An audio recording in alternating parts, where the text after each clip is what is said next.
Someone told me in Kuala Lumpur that if you underestimate them and you want to play a little bit more accessible stuff, they would just leave because you're insulting their intelligence. And I loved it.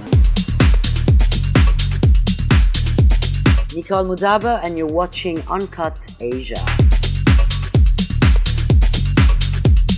Nicole Moudaber, techno's outspoken high priestess and one of the most revered DJs and producers in the game. The honesty of her music's matched only by the honesty of her opinions, so it was a treat to catch up with her in Bali and talk all things dance.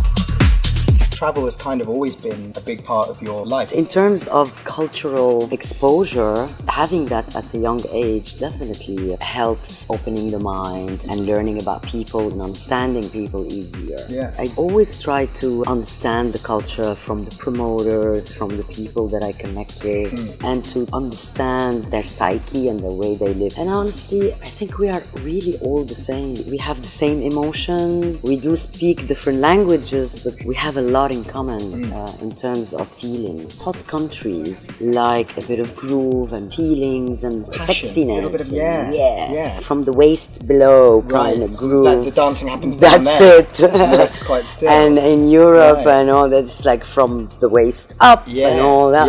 So you kind of learn these behaviors. What about the Brits? How do the Brits do it? This is where I grew up, and I have to say they can party. They are at the forefront and the pioneers of what we do and why we are here. You're welcome. You're welcome. It's fine. Come on.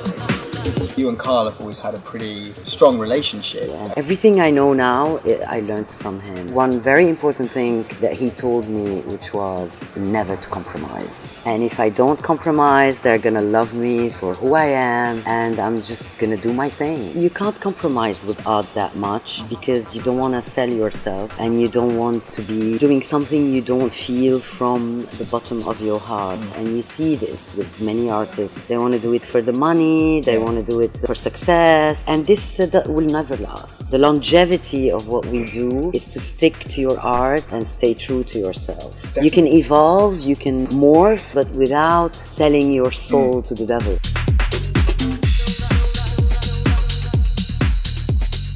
I like your neon. Oh, thank you.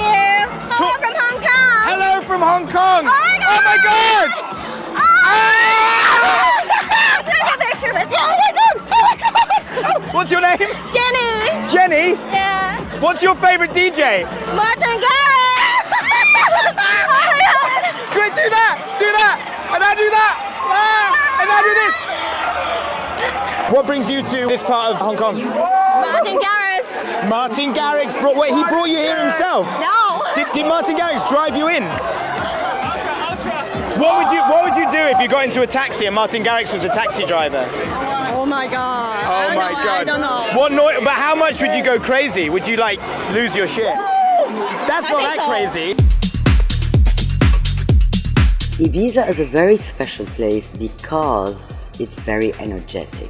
It centers people, it brings them back to being humble again. If you're a billionaire or if you're a gypsy or anything in between, we are all exactly the same. Once you're there and even on the dance floor, you mingle with all these people and you don't know who they are. Yeah, I once found myself in a very, very dark room listening to some music in Ibiza in the cave. I was dancing next to this girl and had a little chat with her and stuff, and then only the next day did I realise it was Paris Hilton. Voila, there you go. Bali is similar to Ibiza with the energies. It is different, but again, it needs developing, it needs a bit more work. It's very virgin, and it's a good thing to start now. I have to say, I played a show in Kuala Lumpur. Yeah. And I wasn't expecting that at all. The energy and the crowd, the response that we got was fantastic. As well as Singapore. Let's say that you're curating your own event, which is the all-star lineup throughout from the history of house music or techno. Yes. What would you do? Well, I would definitely have people like Kevin Saunderson, Carl Craig, Stacey Pullen, Green Velvet, Danny Tenaglia, obviously. I feel like Danny Tenaglia is kind of underrated by our generation. Because he hasn't been out much. Yeah. But, you know, he is the master.